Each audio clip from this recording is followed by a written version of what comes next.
வணக்கம் மக்களே. இன்னைக்கு நம்ம பார்க்க போற டாபிக் யூஎஸ்ல போய் கேட்டா பில் ஆஃப் ரைட்ஸ், காமனா கேட்டா பேசிக் ரைட்ஸ், இந்தியால கேட்டா ஃபண்டமெண்டல் ரைட்ஸ். இன்னைக்கு நம்ம பார்க்க போற டாபிக் ஃபண்டமெண்டல் ரைட்ஸ் தான். ஃபண்டமெண்டல் ரைட்ஸ்னா என்னது அப்படின்னா அது ஒரு பேசிக் செட் ஆஃப் ரைட்ஸ் எல்லா சிட்டிசனுக்கும் இருக்கிறது. ஃபண்டமெண்டல் ரைட்ஸ் தெரிஞ்சுக்கிட்டாதான் நம்மளோட ரைட்ஸ் நம்ம கிட்ட இருந்து டிப்ரைவ் ஆகும்போது நம்மளால சுப்ரீம் கோர்ட் அப்ரோச் பண்ணி நியாயம் கேட்க முடியும். ஃபண்டமெண்டல் ரைட்ஸ் எவ்வளவு முக்கியம்னா the soul of the constitution and backbone of the constitution சொல்றாங்க. ஃபண்டமெண்டல் ரைட்ஸ் மேக்னா கார்ட்டான்ற ஒரு இங்கிலீஷ் லால இருந்து டிரைவ் பண்ணிருக்காங்க. ஃபண்டமெண்டல் ரைட்ஸ்ல article 15, article 16, article 19, article 29, article 30 எக்ஸ்க்ளூசிவா சிட்டிசன்ஸ்க்கு மட்டும் தான் தரப்படுது. மீதி ஆர்டிகல் லைக் 14 and 20 to 28 மட்டும் தான் வந்துட்டு போத் சிட்டிசன்ஸ் அண்ட் ஃபாரினர்ஸ் ரெண்டு பேருக்குமே தரப்படுது. ஃபண்டமெண்டல் ரைட்ஸை வந்துட்டு பிரசிடென்ட் நினைச்சா எமர்ஜென்சி டைம்ல வந்துட்டு சஸ்பெண்ட் பண்ண முடியும். அப்போ கூட வந்துட்டு ஆர்டிகல் 20 and 21 யாராலையுமே சஸ்பெண்ட் பண்ண முடியாது. ஃபண்டமெண்டல் ரைட்ஸை நம்மளால ஸ்டேட்டுக்கு அகேன்ஸ்டா மட்டும் தான் கிளைம் பண்ண முடியுமே தவிர பிரைவேட் இண்டிவிஜுவல்ஸ்க்கு அகேன்ஸ்டா நம்மளால போயிட்டு கிளைம் பண்ண முடியாது. இப்போ ஃபண்டமெண்டல் ரைட்ஸ்ல நம்ம ஆர்டிகல்ஸ் பார்ப்போம்.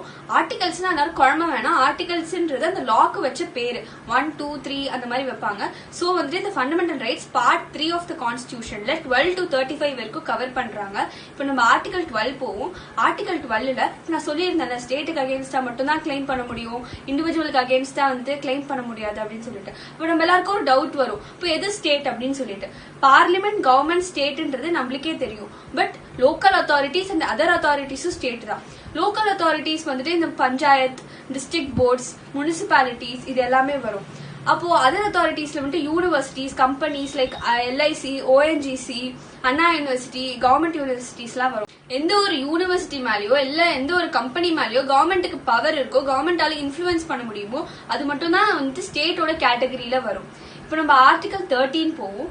ஆர்டிகல் 13ல என்ன சொல்றாங்கன்னா, ஏதாவது ஒரு லா ஃபண்டமெண்டல் ரைட்ஸை வந்துட்டு வயலேட் பண்ணுதுன்னா அந்த லாவே வந்துட்டு வாய்ட், அதாவது செல்லாதுன்னு சொல்றாங்க. ஆர்டிகல் 13 நம்ம ரெண்டு விதமா பிரிக்கலாம். Pre constitutional law and post constitutional லான்னு ரெண்டு விதமா பிரிக்கலாம். ப்ரீ கான்ஸ்டிடியூஷனல் லானா அதாவது கான்ஸ்டிடியூஷன் வந்துட்டு செயல்பாட்டுக்கு வந்தது 26 ஜனவரி 1950 தான். அதுக்கு முன்னாடி பண்ண ஏதாவது ஒரு லாஸ் வந்துட்டு ஃபண்டமெண்டல் ரைட்ஸை வயலேட் பண்ணுதுன்னா அந்த லாஸ் வந்துட்டு வாய்டுன்னு சொல்றாங்க. போஸ்ட் கான்ஸ்டிடியூஷனல் லால அந்த மாதிரி வயலேட் பண்ற மாதிரி எந்த லாஸ்மே வந்துட்டு மேக்கே பண்ணக்கூடாது அப்படி சொல்லிட்டு ப்ராஹிபிட் பண்றாங்க. இப்போ நம்ம ஆர்டிகல் 14 டு ஆர்டிகல் 18 போவோம்.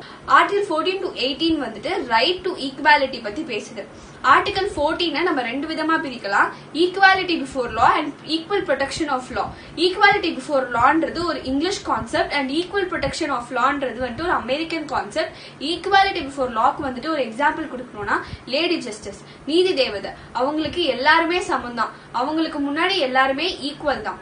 ஆர்டிகல் 15 போவோம். ஆர்டிகல் 15 என்ன சொல்லுதுன்னா 5 பேசிஸ்ல யாரையுமே டிஸ்கிரிமினேட் பண்ணக்கூடாதுன்னு சொல்றாங்க. அந்த 5 பேசிஸ் என்னதுன்னா caste, race, religion, sex, place of birth. இந்த 5 கேட்டகரியில யாருமே யாரையுமே டிஸ்கிரிமினேட் பண்ணக்கூடாது. பட் இதுல ஒரு எக்ஸெப்ஷன் இருக்கு. எல்லாருக்கும் ஒரு டவுட் வரும் நான் சொல்லும் போது, அப்ப இந்த ரிசர்வேஷன்ஸ் எல்லாம் இருக்கே, உமன் அண்ட் சைல்டுக்கு வந்துட்டு தனியா லாஸ் இருக்கே, இதெல்லாம் டிஸ்கிரிமினேஷன் தானே அப்படின்னு கேட்டா கிடையாது. இதெல்லாம் ஃபேவரபிள் டிஸ்கிரிமினேஷன். ஏன்னா இவனோட பங்களிப்பு சொசைட்டில கம்மியா இருக்குன்றதுனால கவர்மெண்ட் அவங்களோட பங்களிப்பு அதிகமா இருக்கணும்ன்றதுக்காக அவங்களுக்கு ரிசர்வேஷன் கொடுத்து அவங்களை என்கரேஜ் பண்றாங்க.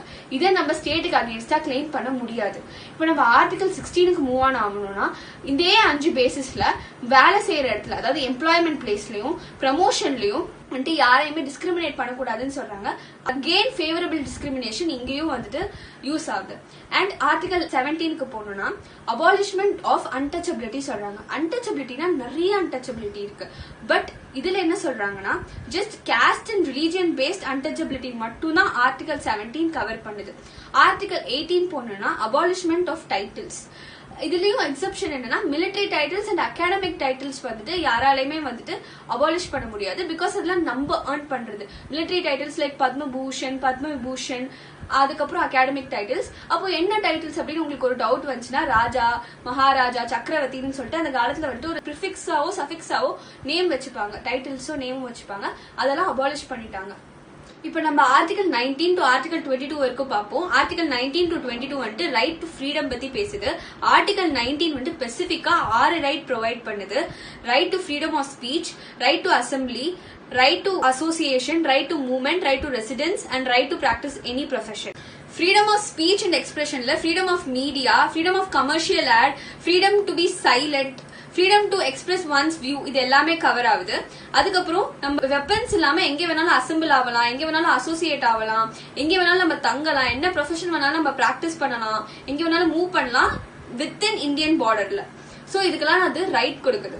இப்ப நம்ம ஆர்டிகல் 20க்கு போனோம்னா இந்த கன்விக்ட் செய்யப்பட்டிருப்பாங்கல்ல சில கேசஸ்ல அவங்களுக்கான சில ரைட்ஸ் பத்தி ஆர்டிகல் 20 சொல்லுது.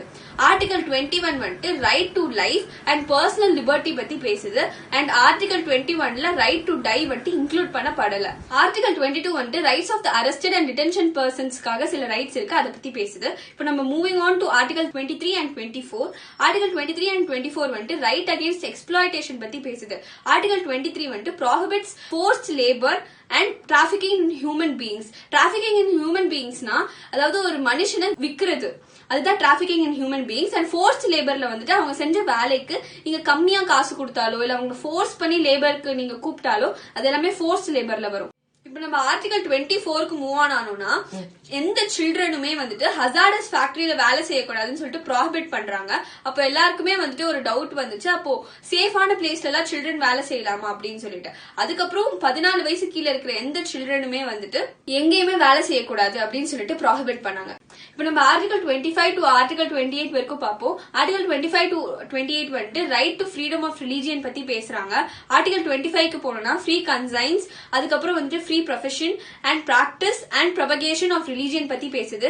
அதாவது நீங்க என்ன வேணாலும் பிலீவ் பண்ணலாம், எந்த சாமியை வேணாலும் நீங்க கும்பிடலாம், நீங்க கும்பிடுற சாமி பத்தி மத்தவங்க கிட்ட போயிட்டு எக்ஸ்பிரஸ் பண்ணலாம், அதுக்கப்புறம் வந்துட்டு அதை மத்தவங்க கிட்ட சொல்லி இன்ஃபுளுன்ஸ் பண்ணலாம், இல்ல அதுக்கு ஏத்த மாதிரி விபூதி குங்குமம் ஏதாவது நீங்க வச்சுக்கணும், அதுக்கு ஏத்த சிம்பிள் போடணும்னா அதுக்கு உங்களுக்கு முழு ரைட் இருக்கு.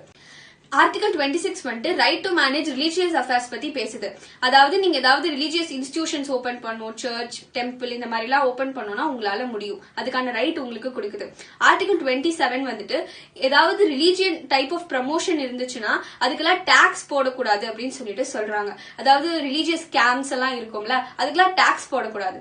அண்ட் ஆர்டிகல் 28 வந்துட்டு யாரையுமே ஃபோர்ஸ் பண்ணி எந்த சாமியும் கும்பிட வைக்க கூடாது, எஜுகேஷன் இன்ஸ்டிடியூஷன்ஸ்ல கும்பிட வைக்க கூடாது அப்படி சொல்லிட்டு சொல்றாங்க. அதுல நிறைய கேட்டகரிஸ் இருக்கு. பட் அண்டர் ட்ரஸ்ட்ல இருக்கிறவங்களுக்கு இது செல்லுபடி ஆகாது, பிகாஸ் அவங்க ட்ரஸ்ட்ல நடத்துறதுனால அதுக்கு இது சூட் ஆகாது. அண்ட் அண்டர் ஸ்டேட்ல எந்த ரிலீஜியன் பத்தியுமே அவங்க பேசக்கூடாது, அது வந்துட்டு காமனா இருக்கும்.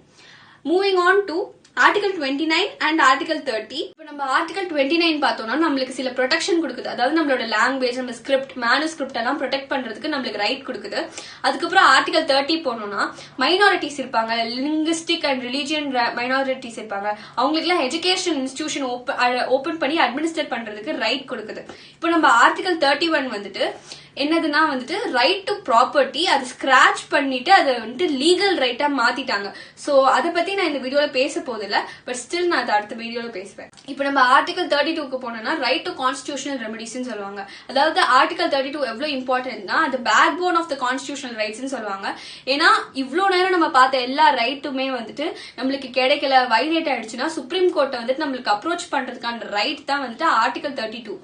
அதுக்கப்புறம் நம்ம ஆர்டிகல் 33 போனோம்னா இந்த மிலிட்டரி பர்சன்ஸ்க்குலாம் சில ரைட்ஸ் வந்துட்டு ஃபண்டமெண்டல் ரைட்ஸ் கொடுக்க முடியாது, பிகாஸ் அவங்க நாட்டுக்காக சில டியூட்டிஸ் பண்ணும்போது நம்மளுக்கு கொடுக்குற எல்லா ரைட்டுமே அவங்களுக்கு கொடுக்க முடியாது. சோ வந்துட்டு பிரசிடென்டால அவங்க ரைட்டை ஸ்கிராச் அவுட்டோ இல்ல மாடிஃபையோ பண்ண முடியும், அவங்களால கிளைம் பண்ண முடியாது. இப்ப நம்ம ஆர்டிகல் 34 போனோம்னா ஆர்டிகல் 34 வந்துட்டு என்ன இம்போஸ் பண்ணுதுன்னா மிலிட்டரி அண்ட் மார்ஷியல் ரூல் வந்துட்டு இம்போஸ் பண்ணுது.